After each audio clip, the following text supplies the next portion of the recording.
Shalom, selamat malam teman-teman. Shalom, Shalom, selamat malam. selamat malam.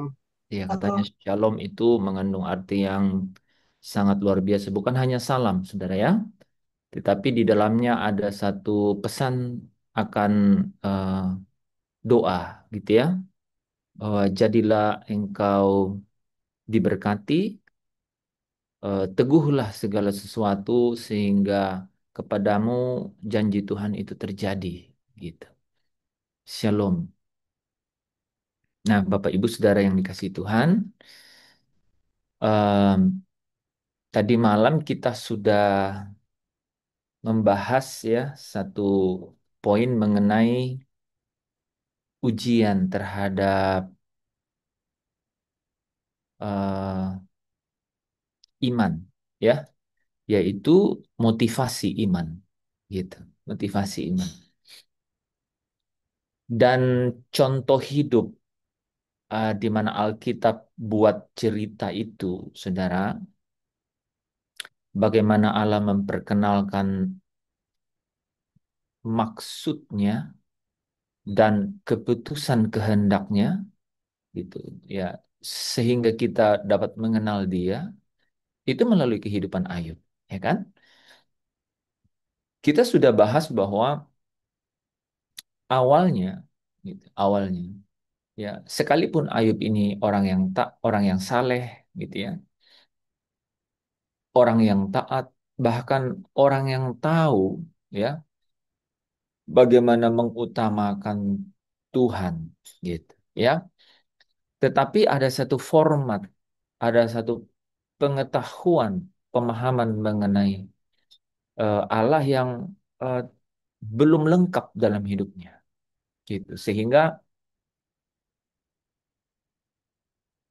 ketika iblis datang menghadap Tuhan, ya di Ayub pasal 1 ayat yang ke-6, ya dan Ayub pasal 2 ayat yang ke-1, ya maka eh, Tuhan mengizinkan, Tuhan mengizinkan kesempatan itu untuk apa? Untuk membawa Ayub masuk ke dalam pengalaman yang membuat dia semakin mengenal. Nah, semakin mengenal dia, gitu. Semakin mengenal dia. Jadi itu kesempatan. Tuhan let things happen, membiarkan itu terjadi. Pasti ada satu cara, ada satu cara. Ada satu cara pandang, ada satu sikap hati yang kemudian bisa sesuai dengan uh, mindsetnya Tuhan, God's way, jalannya Tuhan, gitu. Sehingga apa? Sehingga bisa jadi seirama, gitu. Ya, sehingga bisa jadi seirama. Dengan apa? Dengan orang-orang yang percaya, gitu. Sehingga eh, kita, sehingga apa? Sehingga orang percaya tidak hidup dalam kebimbangan, gitu, kebimbangan, gitu. Dan dengan dan apa, saudara? Dan pertanyaan-pertanyaan yang seolah-olah tanpa jawaban, gitu. Pertanyaan-pertanyaan yang seolah-olah tanpa jawaban. Ini yang kita ingin pelajari. Realitas dalam hidup kita sehari-hari itu case-nya mirip, gitu. Case-nya mirip. Dan tentu saja kita ketemu dengan momen-momen kehidupan yang sesuai dengan natur dan tabiat kita masing-masing. Kan kita masing-masing unik. Nah, tadi siang ya saya ketemu dengan Ko Afi dan Pastor Lepri, dan saya bilang begini. Willing lose something, ingin kehilangan sesuatu yang merupakan kenyamanan, bagi masing-masing orang itu berbeda. Keing- Kerelaan, ya, kerelaan untuk kehilangan kenyamanan, buat kita masing-masing itu berbeda, gitu. Ya, nah, seorang hamba Ya, seorang hamba yang memperhambakan diri kepada tuannya itu harus rela kehilangan apa yang menjadi kenyamanan dirinya, gitu. Itulah hamba Tuhan. Kalau tidak, kamu hamba manusia, gitu. Karena apa? Karena kamu apa? Kamu mau berkenan kepada manusia, gitu.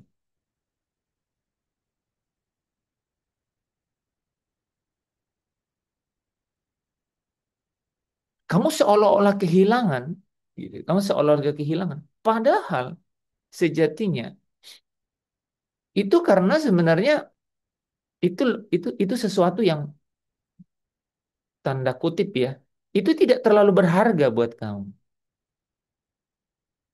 Tanda kutip itu bisa saja sisa buat kamu, gitu. Sehingga apa? Sehingga kamu lepaskan. Tapi apa yang kamu lepaskan itu sebenarnya kamu tidak sedang kehilangan, gitu. Iya betul Yandri. Jadi rela untuk melepaskan, tapi ingat ya saudara, rela untuk melepaskan kesenangan. Apa yang menjadi kesenangan kita masing-masing itu berbeda.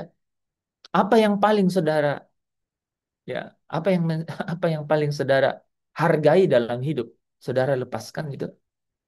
Itu beda dengan orang lain gitu. Contoh nih ya, contoh. Contoh yang sangat ringan gitu ya. Saya cerita tuh ke Ko Afi, ya. Saya saya bawa ke pastor waktu itu baju mungkin ada nggak tahu ya, hampir 10 kali ya gitu. Digantung. Seolah-olah saya ngasih. Padahal tahu nggak? Karena saya nggak pakai. Dan buat saya udah nggak berharga. Saya sama sekali nggak kehilangan apa-apa ketika saya ngasih itu. Apalagi kehilangan kenyamanan. Enggak sama sekali. Saudara bisa bayangkan nggak? Orang bisa melihat bahwa saya memberi, padahal saya nggak kehilangan apa-apa. Gitu. Nah, makanya menarik kata-kata itu bahwa eh, seorang hamba itu adalah ketika rela kehilangan apa yang menjadi kenyamanan buat dirinya. Gitu. Gitu. Apa yang menjadi kenyamanan? Apa yang saudara ya? Jadi ketika Yesus katakan bahwa kalau boleh cawan ini lalu, itu maksudnya jangan sampai aku naik ke tiang gantung itu, derita ini, via dolorosa ini, gitu. Karena itu akan mengganggu kenyamanan saya, gitu. Aduh, ya kan? Itu jalan, aduh, itu tidak nyaman, gitu. Itu tidak nyaman, kan, gitu. Saya ingin kenyamanannya. Kenyamanan adalah tidak masuk dalam derita itu. Itulah kenyamanan. Gitu. Tapi tapi ketika dia eh, tahu posisinya bahwa dia adalah hamba, gitu ya, sekalipun dia adalah anak, gitu. Tetapi dia itu adalah hamba, maka dia katakan kalau cawan ini tidak mungkin lalu kecuali aku meminumnya. Artinya kalau semua maksud rencanamu ini tidak mungkin dapat digenapi kalau bukan aku. Makanya kisah para rasul katakan, catat ya saudara, bahwa Kristus ditetapkan oleh Allah. Kecuali aku meminumnya, jadilah kehendak. Dia menjadi hamba yang setia. Ya kan? Itu yang dikatakan di Filipi pasal 2 kan saudara ya, dari ayat yang ke-6 sampai ke-8 kan. Jadi bukan hanya jadi dari rupa Allah ya, mengambil rupa hamba gitu ya. Artinya dia mengosongkan dirinya. Ah ya, dia berkenosis, saudara. Seorang hamba Tuhan itu adalah uh, seseorang yang masuk dalam kenosisnya gitu ya. Jadi seorang hamba Allah itu, hamba Tuhan itu adalah seseorang yang masuk dalam kenosisnya. Kenosisnya kita ini beda-beda. Kenosisnya kita ini beda-beda.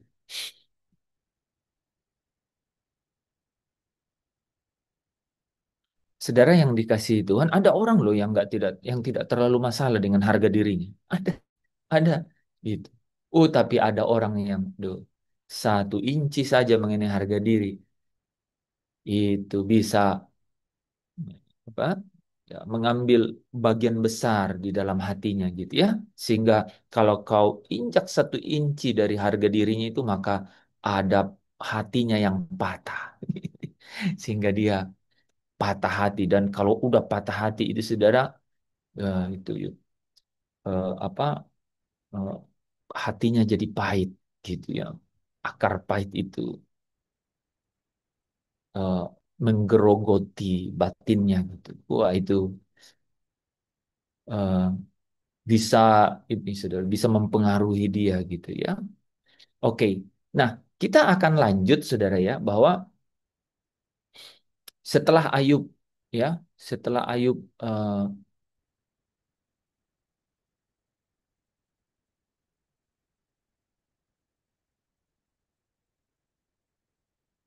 diuji motivasi imannya gitu ya, diuji motivasi imannya dari iman yang katanya iman karena kesalehan gitu ya, itu bergeser kepada eh, iman yang sekalipun tidak melihat gitu ya. Jadi iman kesalehannya Ayub ini kan iman karena melihat gitu.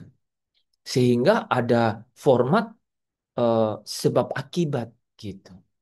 Karena Allah baik, maka dia pasti baik-baik dengan aku kan. Dia baik-baik dengan aku, maka aku pasti selalu ya di Ayub pasal 1 ayat 5 dikatakan Ayub senantiasa melakukan itu. Gitu kan? Gitu. Dia selalu membawa korban persembahan. Dia senantiasa melakukan itu. Ya. Dia dia dia dia mengasihi keluarganya gitu ya. Dia melakukan ya hal-hal yang secara moral umum itu luar biasa. Jauh di atas rata-rata.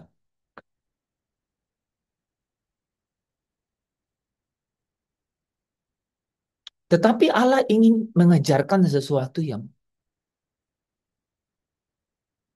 melampaui. Ya, ini yang menarik ya, saya yang melampaui akal. Ya, ya, yang melampaui akal. Gitu. Allah mau mengajarkan kepadanya sesuatu yang melampaui nalar, yang melampaui yang terlihat, gitu. Yaitu apa? Yang tidak terlihat, gitu. Nah, itu biasanya ujiannya, wah. Jadi ketika saudara masuk dalam, nah ini makanya kita belajar dari Ayub ya, saudara. Coba ada nggak yang boleh bacain buat saya? Ini menarik. Ayub pasal 7 ayat 1 dan Ayub pasal 14 ayat 1. Ini mirip-mirip dengan Wahyu pasal 7, Wahyu pasal 14. Bukankah manusia harus bergumul di bumi dan hari-harinya seperti hari-hari orang paham? Bukankah? Bukankah? 14 ayat 1, Pak. Manusia yang lahir dari perempuan singkat umurnya dan penuh kegelisahan.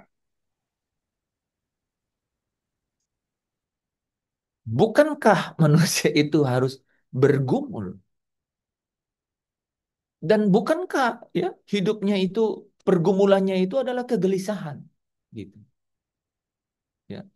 Ini di pasal 7 dan pasal 14. Jadi nanti kalau kita masuk ke dalam eh, tema besar apakah kita harus menderita, nanti saudara ingat ayat itu ya. Wah, Ayub pasal 7 ayat 1. Bukankah? Jadi saya jadi ingat, bukankah Kristus harus masuk dalam penderitaannya untuk masuk dalam kemuliaannya? Bukankah Kristus harus menderita untuk masuk dalam kemuliaannya? Bukankah manusia itu harus bergumul di bumi? Dan pergumulannya itu adalah kegelisahan. Ya, lahir dalam kegelisahan. Jadi, saudara, eh, sebenarnya Allah hanya memakai gitu keadaan itu. Ya, Allah hanya memakai. Karena kalau saudara perhatikan di Ayub pasal 1 ayat ke-6 dan Ayub pasal 2 ayat 1 ya, itu seolah-olah gitu ya, seolah-olah Tuhan itu mengizinkan sesuatu terjadi pada Ayub tanpa alasan. Padahal konteksnya memang sudah ada, sudah sudah eksis, sudah memang naturnya di dunia ini, gitu.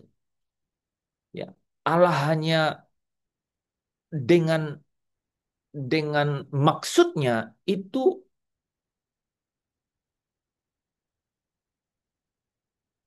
bekerja dalam rencananya, ya, dan sesuai dengan keputusan kehendaknya untuk hal itu terjadi, untuk mendatangkan kebaikan, gitu. Jadi Tuhan memakai, gitu, Tuhan memakai, ya, hal-hal itu untuk mendatangkan kebaikan. Nah, coba kita lihat, saudara tahu nggak? Wahyu pas Ayub pasal 1 itu, saudara, sangat cepat, gitu. Dalam waktu singkat, Ayub hartanya lenyap, anak-anaknya mati, kemudian masuk ke eh, pasal 2, ya, tubuhnya penuh dengan borok. Jadi menarik tuh ya, menarik. Jadi ketika iblis datang di Ayub pasal 1 ayat 5, itu berbeda dengan iblis datang di Ayub pasal 2 ayat 1. Itu ayat 1 ayat 5 itu berkatnya yang diambil daripadanya. Dia kehilangan, gitu. Dia kehilangan. Dia kehilangan apa yang dia punya. Apa dia punya ya? Eh, Kambing domba, rumah, bahkan anaknya, gitu. Dia kehilangan. Tapi di Ayub pasal 2 ayat 1 ketika iblis datang, ya, tubuhnya, tubuhnya. Maka Allah bilang, tetapi sayangkan nyawanya, gitu. Asal kau nggak sentuh nyawanya. Nah, itu nanti kita lihat ya. Jadi iman diuji, ya, iman kita tuh diuji dalam dua hal, saudara. Sesuatu yang tidak terkait langsung dengan saudara, itu disebut kehilangan. Saudara bisa kehilangan sesuatu yang di luar saudara. Tiba-tiba kacamata Yanti hilang. Sulit sekali dia belajar. Di kampus susah belajar, kehilangan, gitu. Kehilangan itu juga punya gradasi. Ya, kehilangan orang yang dikasihi, itu kehilangan, saudara. Itu lebih, wah, ya, lebih getir itu. Ya, saudara. Kehilangan. Saudara, eh, Pak Daniel nggak akan ada lagi di Sumi ini. Kita kehilangan. Kita kehilangan. Saudara yang masih simpan candaan yang tidak terbalas ke Pak Daniel, udah nggak bisa. Forget it, udah nggak ada. Gitu. Kita kehilangan. Dan, wah, itu saudara. Ya, kalau saudara ingat Pak Daniel yang sering nyanyi Yerusalem, oh Yerusalem, kota mulia. Dia, yes, ya itu ya dia sudah pergi. Ya, dia sudah pergi. Dia benar-benar sudah pergi.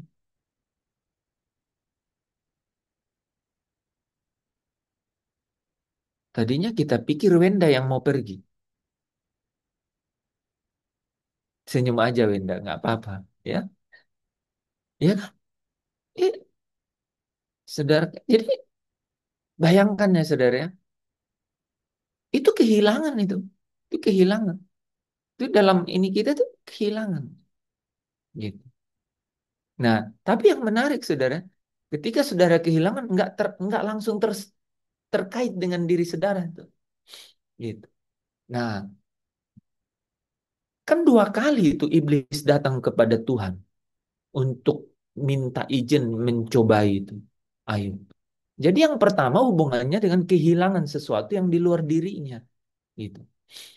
Yang kedua, dia datang mencobai Ayub, hubungannya dengan Ayub sendiri. Nah itu, saudara bayangkan nggak? Kalau pencobaan itu datang kepada saudara dan itu hubungannya dengan, wah benar-benar apa yang ada pada diri saudara. Wah tuh, itu lebih, ya, di situ saudara dan saya akan merasa bahwa semakin bertanya Tuhan ada di mana. Gitu. Nah saudara, dalam pasal 1 dan pasal 2 itu kehilangan. Cepat sekali. Sampai istrinya sendiri berkata, kutukilah Allahmu dan matilah. Gitu. Dalam Ayub pasal 2 ayat 9. Kutukilah Allahmu dan matilah. Itu baru kehilangan. Hilang. Ya. Sampai dia dapat penyakit borok itu di, ya, kulitnya itu diambil kaca, dia gores-gores kan. Nah, saudara, sejak itu, ini bayangkan, saudara. Setelah itu, dari pasal 3 sampai pasal 37, ya, sebanyak 34 pasal itu, Allah itu tidak berbicara sedikit pun, saudara. Ayub tidak melihat Allah bereaksi setelah semua itu terjadi. Iman Ayub diuji di dalam kehilangan semua itu. Dan Ayub diuji dengan kesunyian. Kesunyian. Ayub bergulat dengan penderitaan yang tidak mampu dia terima dengan nalarnya. Tuduhan dari teman-temannya. Jadi Ayub tenggelam dalam rasa sunyi, sepi. Di dalam keheningan. Allah seolah-olah diam. Selama di sepanjang 34 pasal itu. Allah seolah diam, itu saudara. Ya. Ketika semua yang ia miliki hilang dan Allah seolah diam, itu masa yang paling gelap itu di dalam hidupnya. Ayub bergulat dengan pertanyaan-pertanyaan di balik kehilangan dan kesunyian yang dia hadapi itu. Mungkin kita, saya sampai ingin bertanya tuh, berapa lama itu ya? Tapi saya belum dapat jawabannya. Berapa lama tuh Ayub, ya, di dalam eh, karakter Kristus, saudara ya, ada karakter Kristus yang unik gitu ya, ada 7 karakter Kristus yang unik, ya. Satu yang paling paling paling paling krusial itu adalah long suffering, yaitu eh, menderita dalam waktu yang panjang gitu. Dan itu digambarkan dengan Kamis malam itu dia dimasukkan ke dalam sumur yang gelap, dingin, disimpan untuk dipukul besok pagi. Jadi ada catatan sejarah gitu yang menulis bahwa itu long suffering, satu penderitaan panjang gitu yang Yesus tanggung gitu. Jadi saudara bayangkan dia ditangkap malam kan gitu. Ya, malam. Ya, sebelum dia di eh, dipukuli itu Jumat, ya, dan kemudian Via Dolorosa, ya, sampai jam 12 siang disalib. Long suffering, derita, perjalanan derita yang panjang.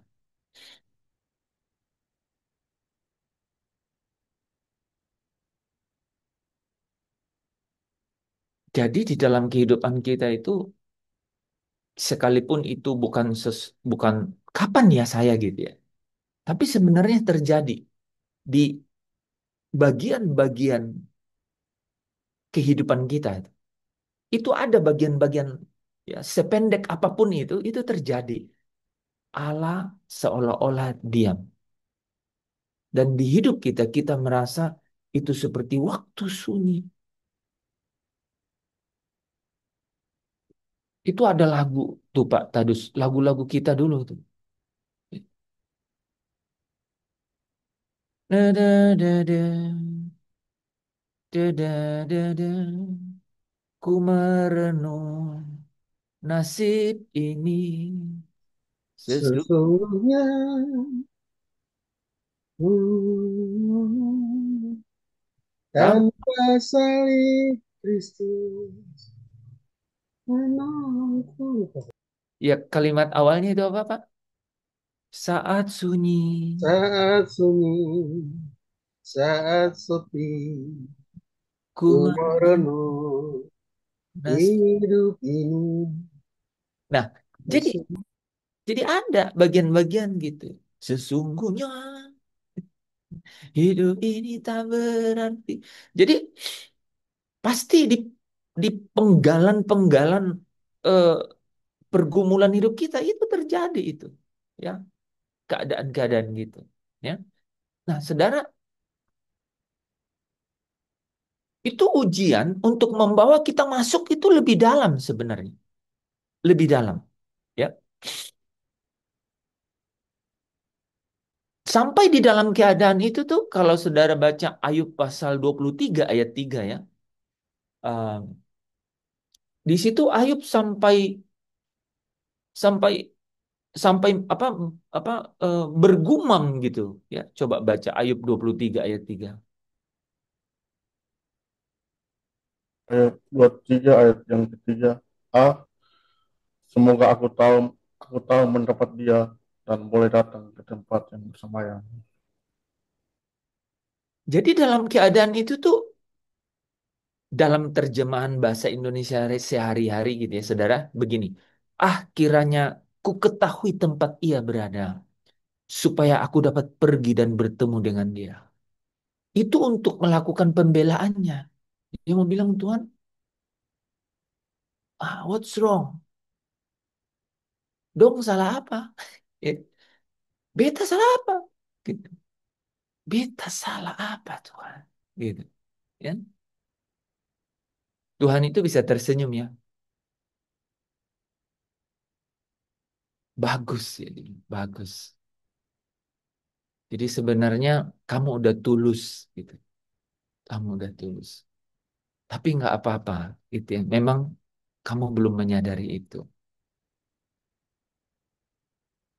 Nah, kita kan seolah-olah pada dalam keadaan begitu, seolah-olah kita ditinggalkan, saudara. Makanya kita anggap itu keadaan hening, sunyi, Allah seolah-olah diam gitu.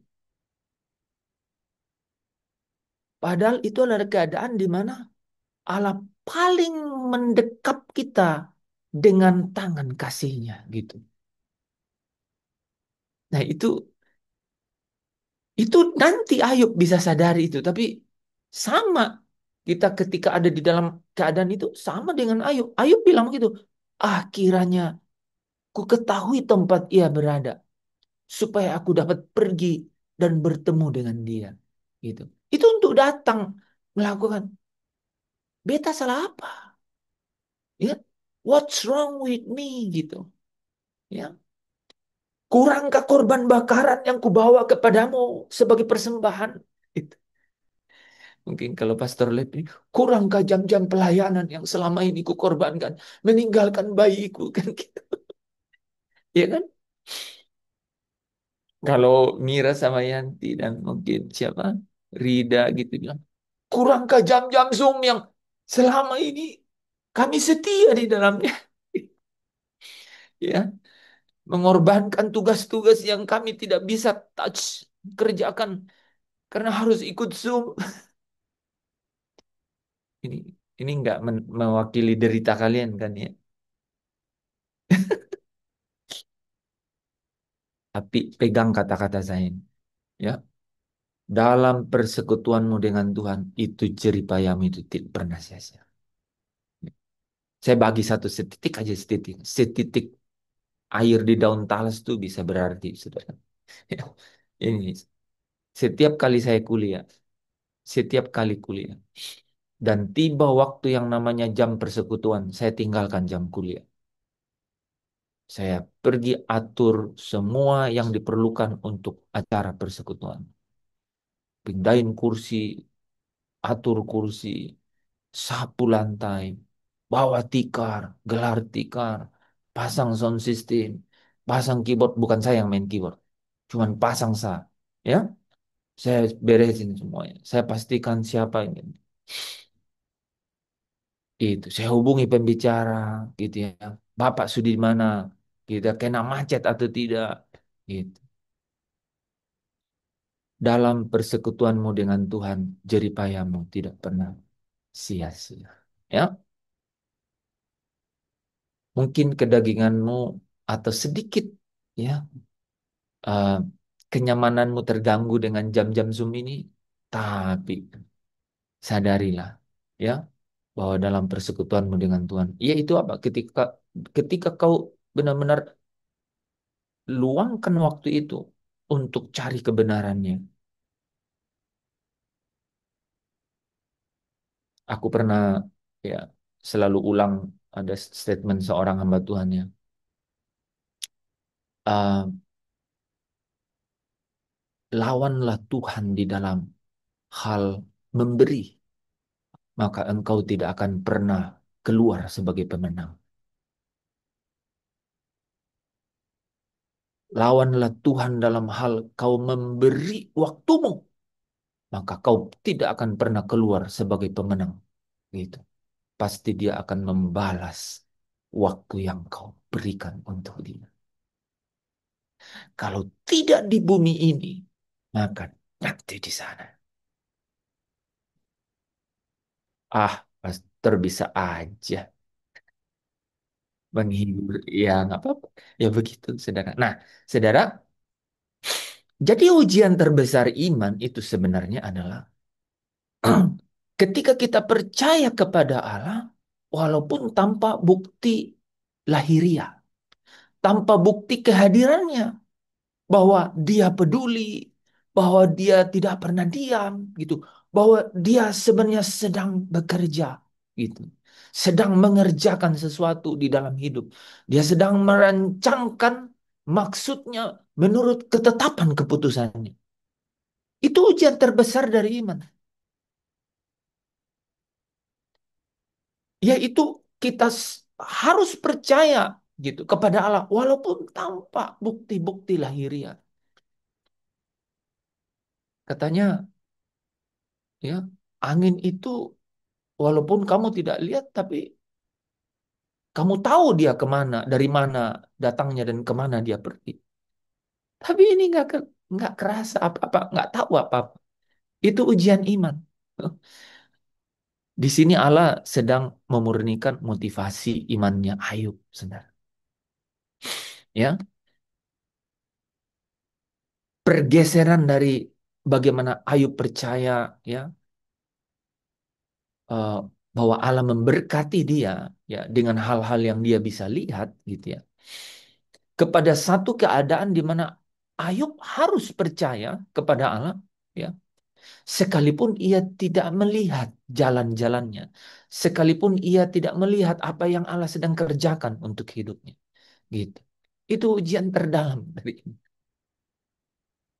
Waktu sepi, waktu sunyi, ku merenung nasib ini. Di keadaan-keadaan gitu, saudara, itu ujian terbesar dari ini.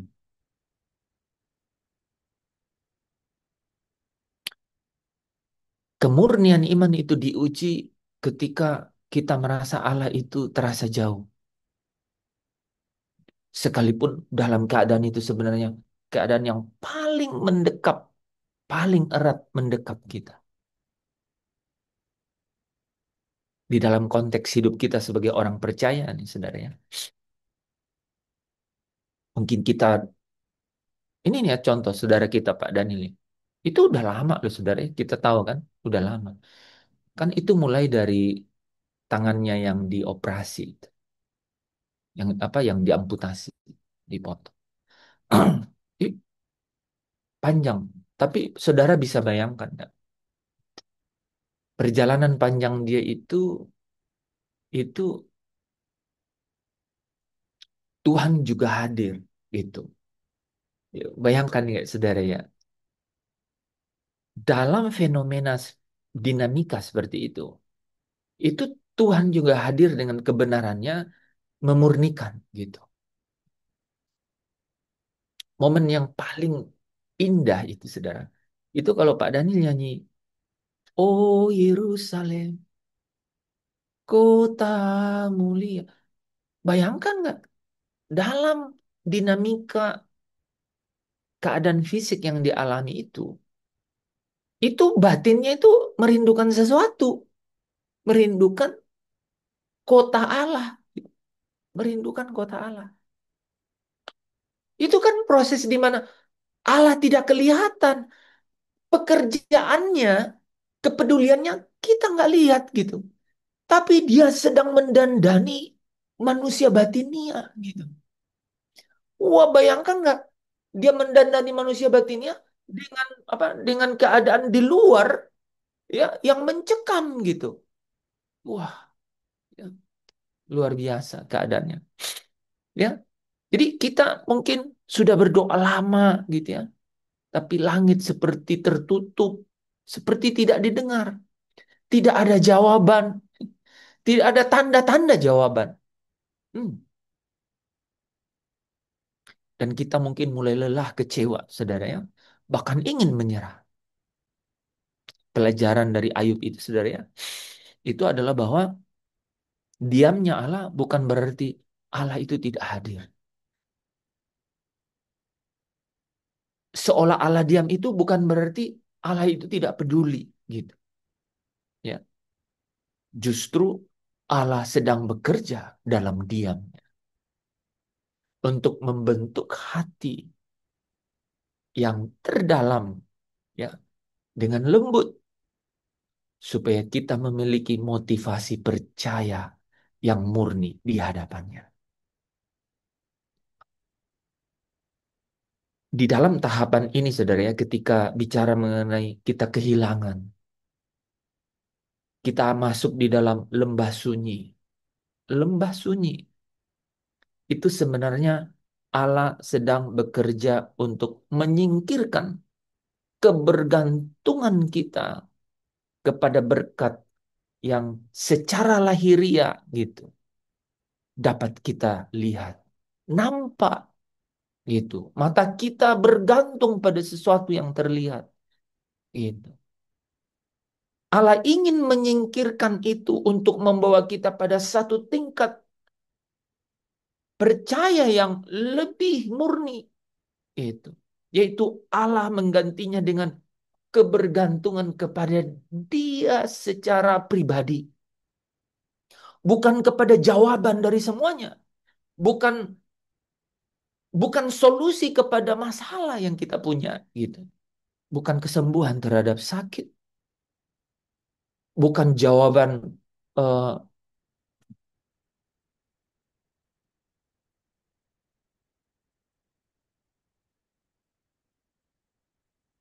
berkat-berkat untuk kebutuhan kita gitu ya.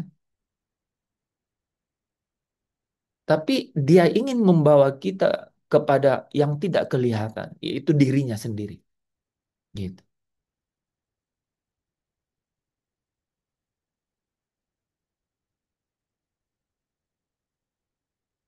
Tidak melihat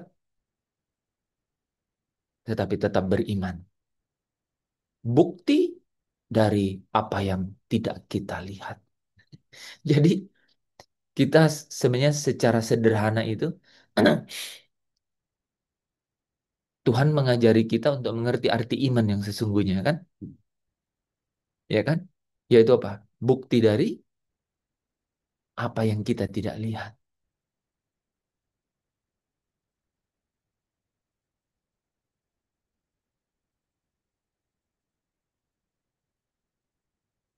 Coba saudara baca Ayub pasal 19.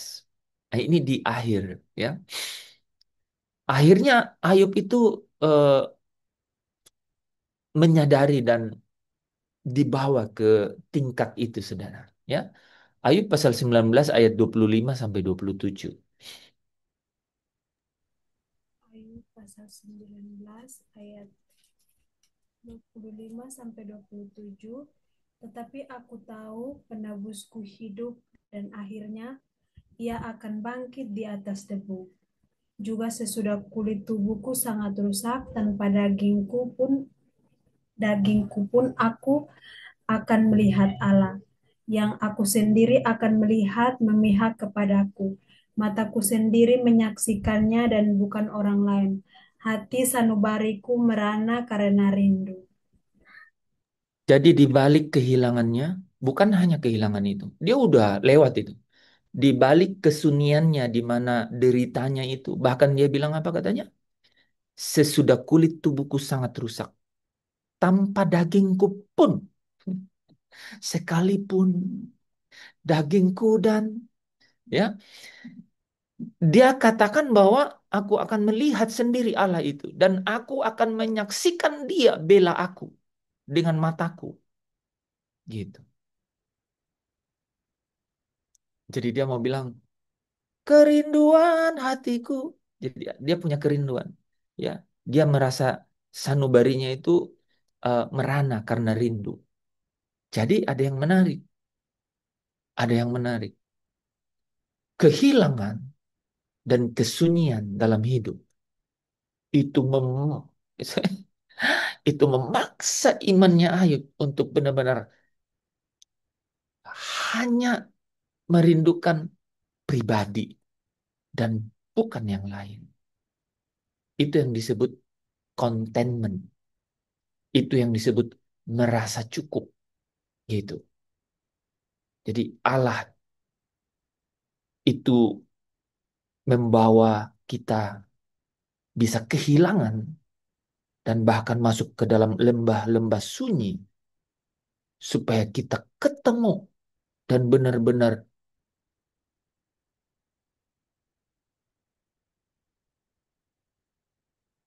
memut, mengalami bahwa hanya Dia yang kita butuhkan.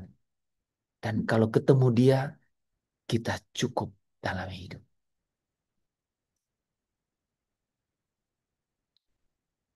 Itu tadi siang saya masih, itu kata-kata terakhir saya ke Pak Daniel. Itu kata-kata terakhir saya. Saya bilang, Ko Daniel, Tuhan kebahagiaanmu ya. Ya, ya, ya, ya. Tuhan kebahagiaan. Itu. Manusia tidak bisa kasih, nggak bisa ganti. Tuhan kebahagiaan. Amin, amin, amin, amin. Setelah itu dia tidur lelap.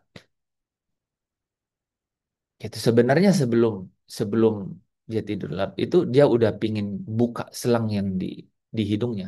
Dia udah pingin buka. Saya udah punya firasat itu sebenarnya. Ini kalau dicabut kayaknya udah selesai gitu. Semua orang keluar, saya masih panggil Pak Lepri masuk satu kali lagi. Saya bilang apa? Saya bilang ini paling jauh-jauhnya minggu ini. Saya bilang ke Pak Lepri gitu. Pak Lepri saksinya. Paling jauh. Saya udah doa ini. Udah antar nih. Udah antar. Ini sudah damai dia. Karena langsung. Itu gelisah waktu kita datang. Gelisah. Setelah doa. Setelah semuanya itu langsung. Langsung tidur. Gitu. Nah jadi sebenarnya em, ya tapi kan itu masalah kalau misalnya di, dikeluarkan selang itu tuh istrinya juga nggak berani kan ya karena itu dipasang dari rumah sakit ya. Itu orang bisa bisa berselisih paham di situ ya. Jadi ya akhirnya akhirnya secara alami saja terjadi gitu. Tadi kita sampai di mana? Nah, ya sampai di sini saudara ya. Kehilangan dan kesunyian itu menghantar kita untuk ketemu. Mem- Tuhan itu Tuhan itu bahkan membawa di dalam situasi seperti itu, menyingkirkan segala sesuatu dari hidup kita itu. Nah, ini Wenda bisa jadi bisa bisa renungkan juga ini cerita ini gitu kan. Ya, ini Wenda bisa renungkan cerita ini. Tuhan buat sedemikian rupa itu terjadi gitu. Hanya untuk kita itu ya, ya misalnya Wenda ya, menemukan bahwa Tuhan Tuhan saja cukup gitu. Dia ingin bawa kita bahwa wah, gini loh ya. Kita nggak mampu lagi berkata ini ada masih ada ini masih ada ini masih ada ini gitu. Itu kadang-kadang kalau kita masih sehat kita tuh masih bisa pikir gitu. Tapi kalau kita sendiri tubuh kita ini juga udah dibilang waduh tinggal ya udah ya kita serahkan saja sama Tuhan. Ya hasil pemeriksaan dokter udah kayak apa gitu. Itu kita sampai loh pada titik di mana. Tapi aku masih punya Tuhan. Aku masih punya apa? Gimana lagunya tuh? Aku masih, aku punya Tuhan yang besar. Gitu. Yang telah berjanji dan sanggup menggenapi. Jadi kita di bawah tuh sampai di situ. Contentment. Contentment. Dicukupkan oleh pribadinya. Oleh kehadirannya. Wah itu saudara. Iman bukti dari apa yang tidak kelihatan. Gitu. Saudara mau tahu yang tidak kelihatan? Dia. Dia tidak kelihatan. Tapi saudara tetap percaya. Itu ujian iman yang paling besar. Dan ini ceritanya itu membawa Ayub masuk ke situ. Dan ketika Allah akhirnya berbicara, gitu kan? Kan akhirnya Allah berbicara. Ia tidak menjelaskan alasan kenapa semua derita itu, kehilangan lembah sunyi itu terjadi, gitu. Ya. Coba baca Ayub 38 ayat 4.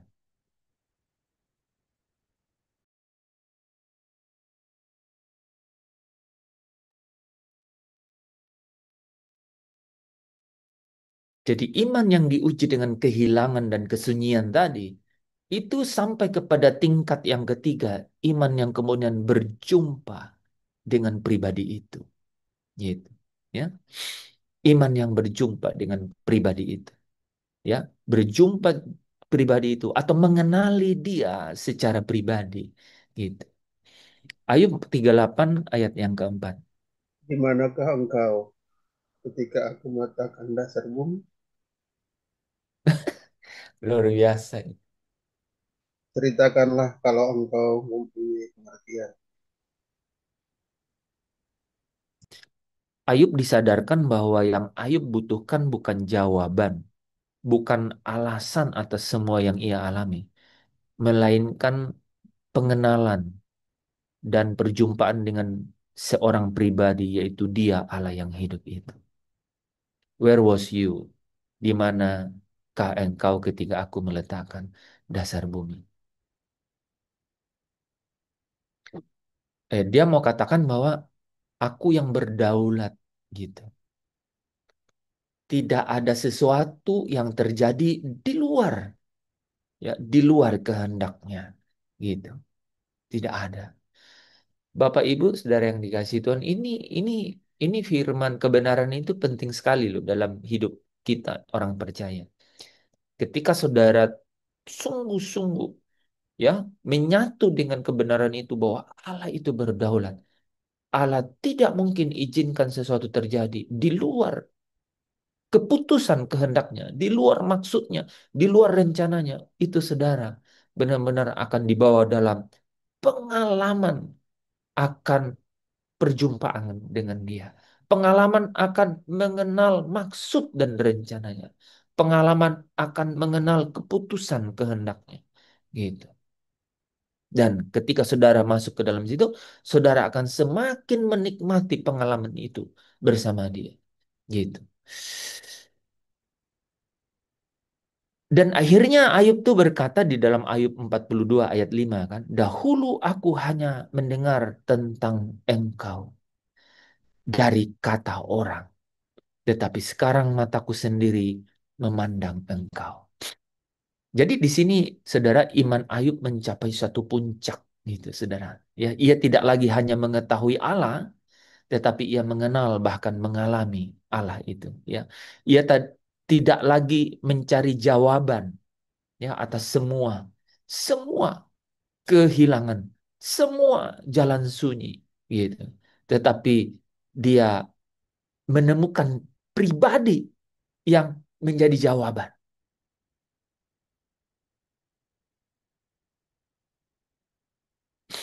Pernah nggak saudara begitu?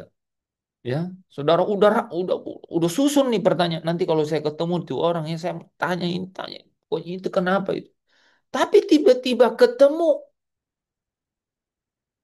mukanya jadi jawaban, senyumnya jadi jawaban gitu. Ya, saudara nggak ungkit semua pertanyaan itu kira-kira. Ya,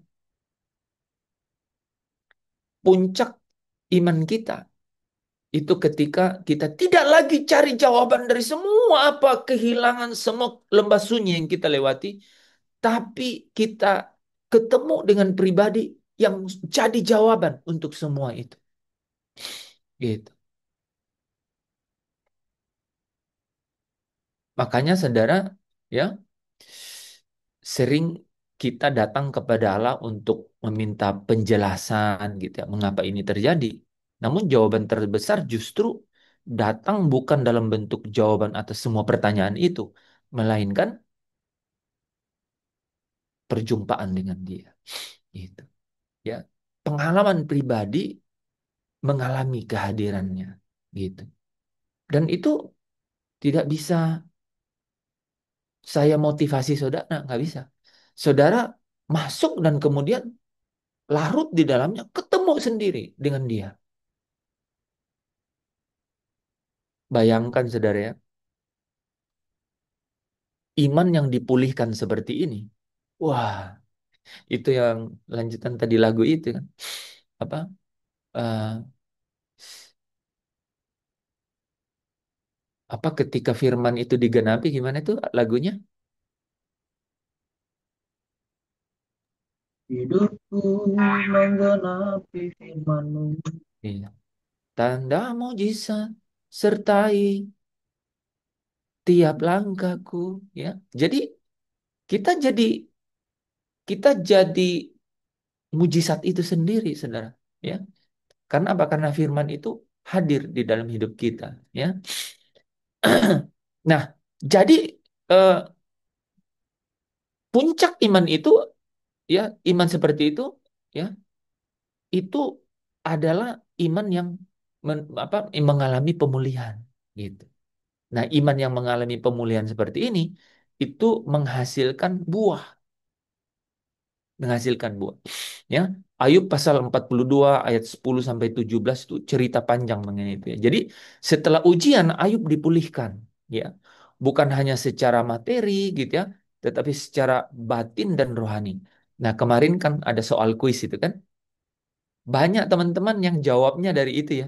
Apa perubahan yang terjadi? Ya, apa perubahan? Nah, saudara sudah bisa jawab kan bahwa sebenarnya perubahan yang luar biasa itu adalah ketika Ayub itu sampai pada puncak itu. Pada puncak itu apa? Bukan mencari jawaban dari semua itu, tetapi ketemu dengan seorang pribadi yang menjadi jawaban gitu atas semua pertanyaannya di dalam hidup. Ayub 42 ayat 10 berkata apa? Tuhan memulihkan keadaan Ayub setelah ia berdoa untuk sahabat-sahabatnya. Nah, ada sesuatu yang menarik di situ ya. Bukan hanya menerima pemulihan, tapi apa saudara? Dia menghasilkan buah apa? Mengampuni. Saudara kalau udah ketemu pribadi yang menjadi jawaban, ini penting nih.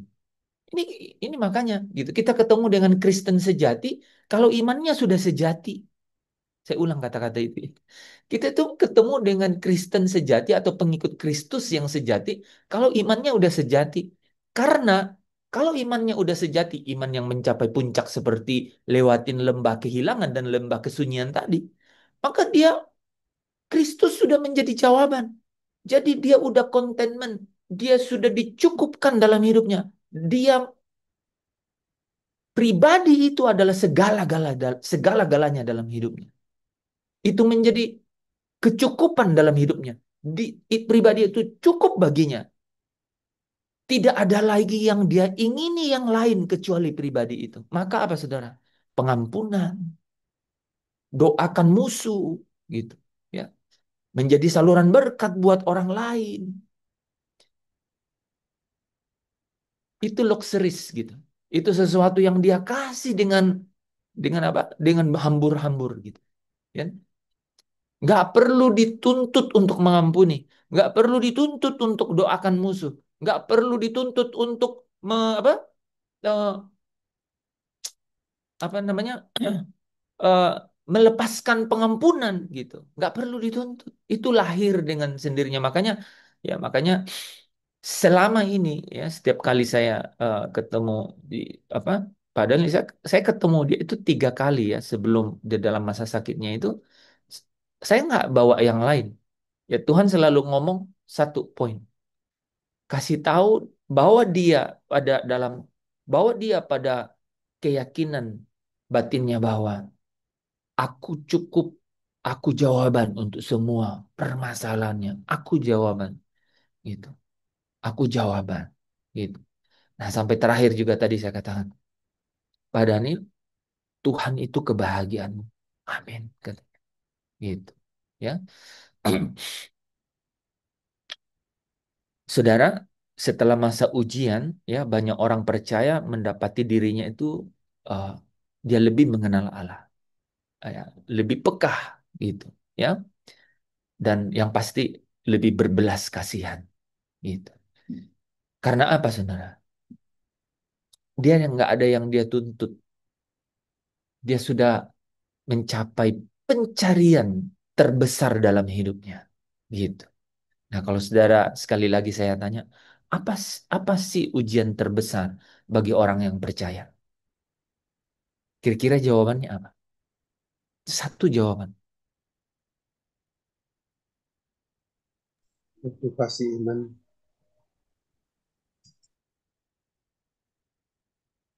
Iya, ujiannya adalah yang diuji adalah motivasi iman, gitu. Tapi eh, apa ujian terbesar sebenarnya, gitu?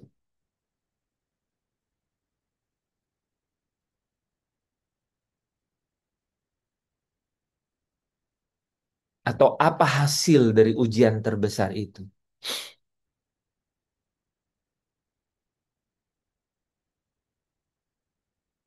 Mempercayai yang tidak kelihatan Iya. tentang Tadi kan ada sampai 4 tahap gitu ya, 4 tahap. Jadi mulai dari mempercayai yang tidak kelihatan. Yang kedua, eh, sekalipun eh, tidak terjadi apa-apa, ya, seperti eh, segala sesuatunya itu eh, diam, seperti Allah diam, gitu ya, melewati lembah sunyi, tapi eh, tetap percaya, ya ini ujian, gitu, ya kan? Ya kan, ini ujian kan? Yang ketiga itu apa, saudara? Tadi,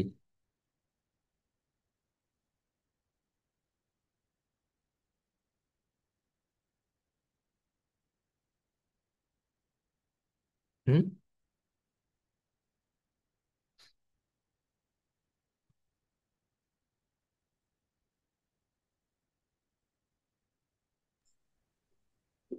Tuhan itu jawabannya. Itu sebenarnya ujian terbesar yang paling puncak itu adalah sampai pada contentment tadi, sampai pada Tuhan itu adalah jawaban untuk segala-galanya dalam hidup orang itu. Jadi orang akan terus diuji sampai dia ketemu bahwa Tuhan itu adalah jawaban untuk semuanya gitu. Jadi Tuhan itu cukup gitu bagi dia gitu. Sebelum orang nih ya saudara, sebelum orang ketemu bahwa Tuhan itu cukup yang dia cari itu Tuhan, itu pasti terus mengalami ujian. Karena apa? Dimurnikan terus gitu. Semakin Tuhan sayang, semakin dia dididik untuk sampai ke situ. Dididik gitu. Yang kukasihi, kutekor dan kupukul berkali-kali. Gitu. Saudara pernah cemburu?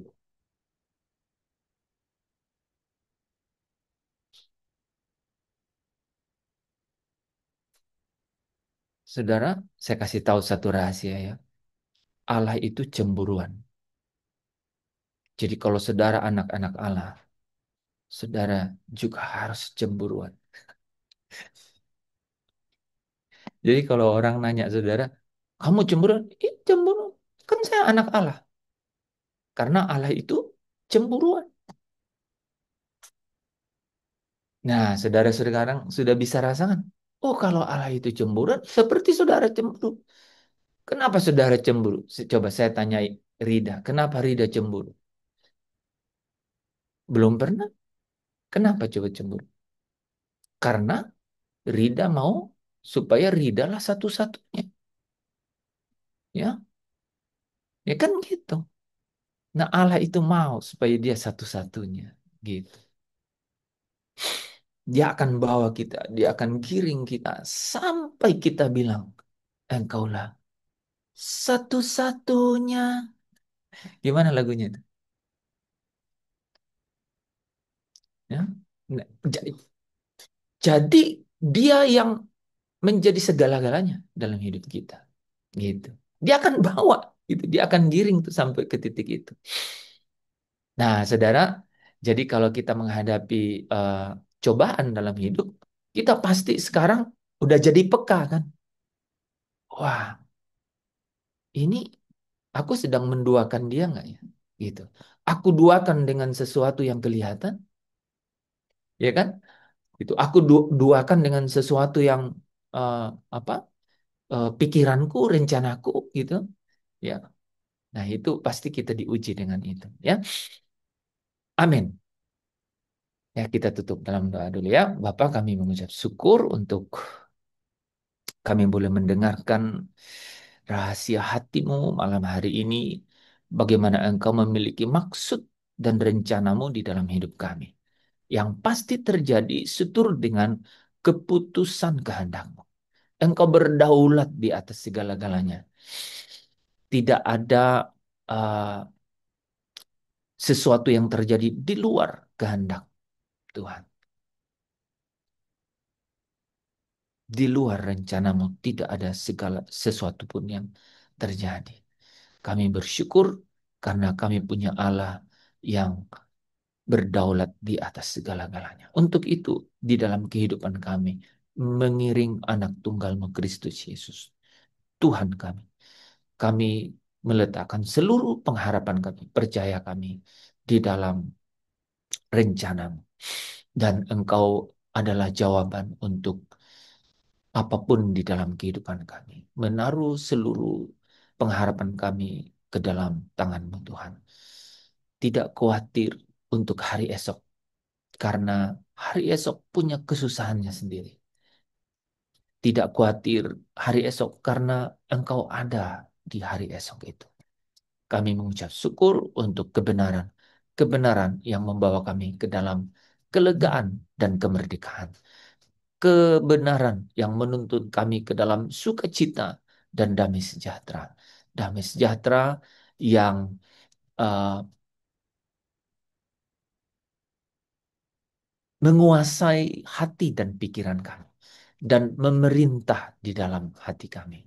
Terima kasih Tuhan, teruslah Engkau menolong kami, meneguhkan kami, uh, memberikan kemurahan-Mu kepada kami, supaya kami boleh dituntun masuk ke dalam seluruh kebenaran. Terima kasih Bapa. Di dalam Kristus Yesus kami berdoa untuk Cik Feni Tuhan, dan anak-anaknya, 3 anaknya, bahkan keluarga besarnya Tuhan, supaya mereka diberikan ketabahan, mereka diberikan eh, pengalaman dan maksud, pemahaman mengenai maksudmu di balik segala sesuatunya ini. Supaya semakin mereka mengenal Engkau yang berdaulat di atas segalanya itu. Tuhan, biarlah mereka semakin mengandalkan Engkau.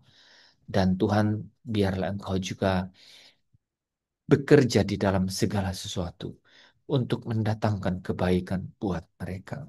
Terima kasih. Biarlah persekutuan kasih di antara saudara keluarga besar Engkau juga ciptakan hadir di dalam keluarga ini. Supaya momen ini menjadi momen mereka saling menopang di dalam persaudaraan. Terima kasih Bapa. Di dalam nama Tuhan Yesus kami mengucap syukur dan berdoa. Amin.